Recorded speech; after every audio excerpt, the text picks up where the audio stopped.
Easy banking solution की इस video में मैं विवेक कुमार बात करूंगा पीएनबी की newly launch app PNB verify app के बारे में। किस तरह से PNB verify app corporate banking users और रिटेल बैंकिंग यूजर्स दोनों के लिए होने जा रहा है बहुत ही फायदेमंद।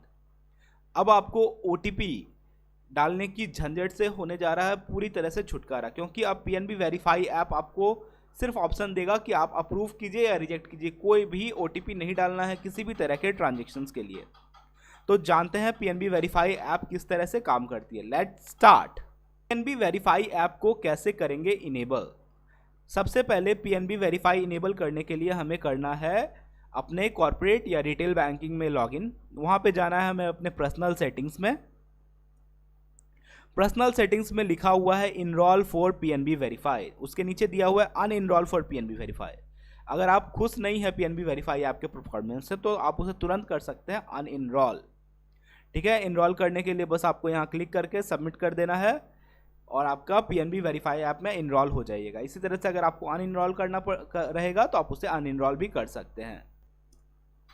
सबसे पहले हमें पीएनबी वेरीफाई ऐप डाउनलोड करने के लिए प्ले स्टोर में जाकर लिखना है पीएनबी वेरीफाई और खुलेगा ये आपका ऐप। यहाँ से हम करेंगे डाउनलोड। इसके बारे में हम देख लेंगे कि क्या क्या कहता है ये।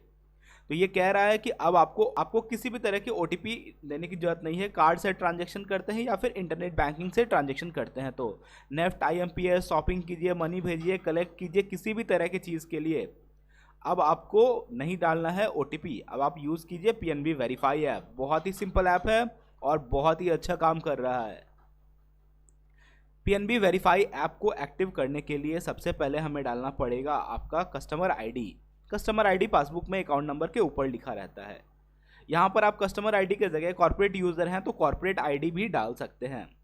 कस्टमर आईडी या कॉर्पोरेट आईडी डालने के बाद आपको मोबाइल में एक आएगी एक्टिवेशन कोड। ये एक्टिवेशन कोड जैसे मुझे आया है your activation code is EJY करके, तो मैं यहाँ पर वो अपना एक्टिवेशन कोड डालूँगा और सबमिट करूँगा। सबमिट करने के साथ ही मुझे कहेगा सबमिट करने के साथ ही मुझे कहेगा कि अपना पासवर्ड बनाने के लिए 4 से 10 डिजिट का कोई भी पासवर्ड मैं सेट कर सकता हूं। तो मैंने बहुत ही सिंपल सा एक पासवर्ड सेट किया है। अब लॉगिन करने के लिए वो पासवर्ड पिन देने का भी ज़रूरत नहीं है। अब मैं यहां से कर सकता हूं फिंगरप्रिंट के थ्रू लॉगिन, मतलब कि मैं अंगूठा सटाकर या कोई भी उंगली सटाकर जो मेरा मोबाइल का है वो लॉगिन कर सकता हूँ, या फिर पैटर्न के थ्रू भी लॉगिन कर सकता हूँ। तो ये नई चीज़ है कि पैटर्न के थ्रू भी लॉगिन अब पीएनबी ऐप देने लगा है। तो यहाँ पर मैं 2 बार पैटर्न बनाकर कर दूंगा कंफर्म। अब करते हैं कंटिन्यू, और कंटिन्यू करने के साथ ही शुरू हो जाएगा आपका पीएनबी वेरीफाई ऐप काम करना।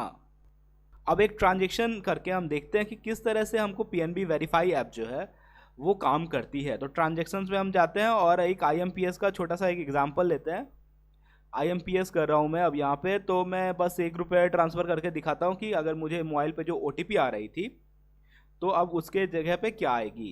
तो अब देखिए पहले जैसे ओटीपी और ट्रांजैक्शन पासवर्ड का जगह बना रहता था, अब वो बना भी नहीं रहता। अब यहाँ पे बस आपको ट्रांजैक्शन पासवर्ड डालना है और उसके बाद कर देना है सबमिट। सबमिट करने के बाद मोबाइल में एक पुशअप मैसेज आएगी। देखिए पुशअप मैसेज आ रहा है कि पीएनबी वेरीफाई एक आपको एक नोटिस कर रहा है। नोटिस में आप अगर मैं खोलूँगा इसे तो यहाँ कह रहा है कि अगर आपका ट्रांजेक्शन ये आप कर रहे हैं तो इसे अप्रूव या रिजेक्ट कर सकते हैं। तो मैं इसे एक्सेप्ट कर रहा हूँ कि मैं ये ट्रांजेक्शन कर रहा हूँ और ये सही है।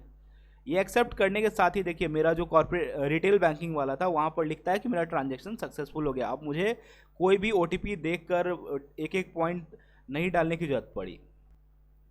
अगर आपको किसी भी तरह की दिक्कत आ रही है पीएनबी वेरीफाई ऐप यूज़ करने में तो आप कीजिए मुझे कमेंट, मैं करूँगा आपकी पूरी हेल्प।